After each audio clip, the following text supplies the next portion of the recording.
Hey everybody, how are you? Why is quitting sugar so damn hard? It's a really simple question, but it's got a kind of a complex answer because if we knew the damn answer, we'd have a lot more people with success.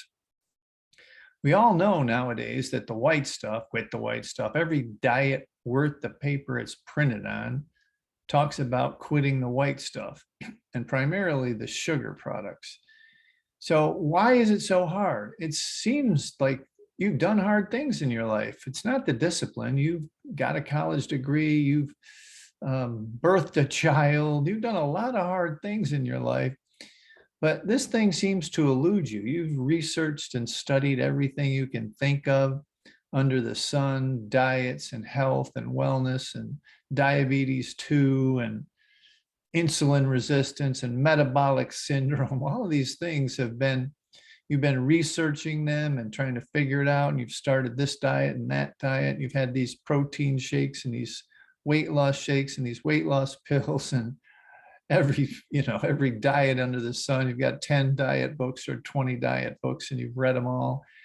But you just can't figure out why this quitting sugar thing is so dang hard. I'll tell you why it's so hard. It's not your cravings for a sweet treat or that discipline I talked about. What it is isolation, social isolation. It's the fact that when you quit sugar, you become the odd man out, odd woman out. Literally in your own family sometimes, you have a little bit of a credibility issue. You've tried these reduction diets, these restriction diets for years, and they think that quitting sugar is just another one of those weight loss things that you've dreamed up. So you have a little credibility issue, maybe even with yourself, because you almost don't believe it yourself anymore. But it really isn't that. It really is, as I've mentioned many times in the other videos, your dopamine receptors have been acclimated to getting this sugar all the time, and they're not giving it up without a fight. But what you need to do, seriously, I mean, please take this to heart.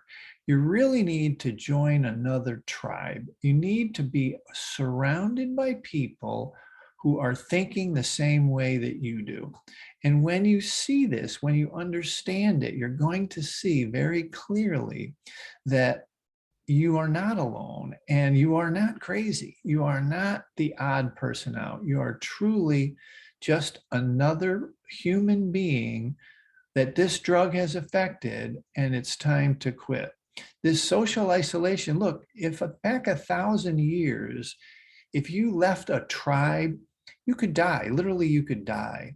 And look, your family doesn't want you to leave their tribe, because if you start this examination of sugar in your life, what's going to happen is they have to look at themselves. They have to look at their ingestion, your husband, your wife, your kids, your family, your relatives, your schoolmates, your workmates. They all have to look at themselves, because possibly you're losing some weight. Possibly you're looking good. Your skin's a little bit better. Your brain fog is clearing up. Your arthritis, everything's starting to clear up, but you end up still feeling alone and isolated because you're the only one doing it. I've been growing communities and tribes for almost a decade now in the sugar reduction space and the sugar elimination space. And I'd love to have you join us. So there's probably a link somewhere here on to our Facebook group, and love to have you join us. All you got to do is listen for a little bit. Just plug in and lurk, they call it in these days. Lurk on the platforms. Facebook, we have one. We have them here on YouTube. Just look, just check it out and see how many people are really just like you. They've done all their research. They've, had all the feelings. They've tried everything else. And now they're going to run with a crew of people who have decided to quit sugar. Okay.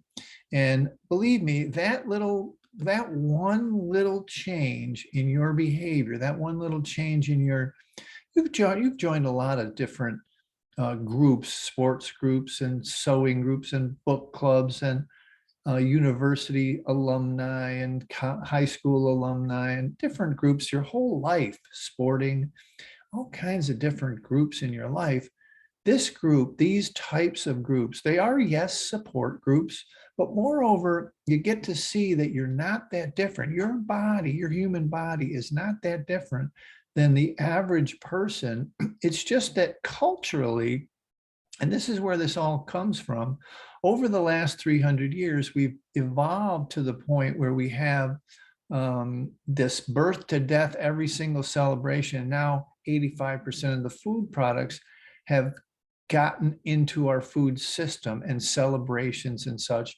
When in reality, when you look at this thing, it's really not normal to be ingesting 150 pounds of sugar every single year. Just think of, just stack up 150 pounds in those 5-pound bags the next time you decide to buy, what is that, 20, 30 of those bags piled up that you have to push through your system every year.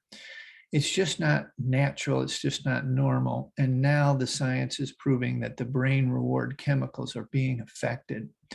But back to the social, look, the social aspect of this, we have found literally as the secret sauce. These support groups, and look, support groups have a really, I don't know, AA kind of connotation. It's really, it's not so much like a group of support where you're like, you're laying out your feelings. You do some of that, sure. But what it is garnering friendships, garnering relationships with people who are wanting to do the same thing that you've done, that have done their research and they found out that if they hang out with people who are trying to do the same thing as them, then they get better. They change because they've tried everything else. So anyway, the social aspect, really, really important part of this process. Hopefully you will embrace that, and we will see you inside some of our groups. Talk to you real soon. Bye for now.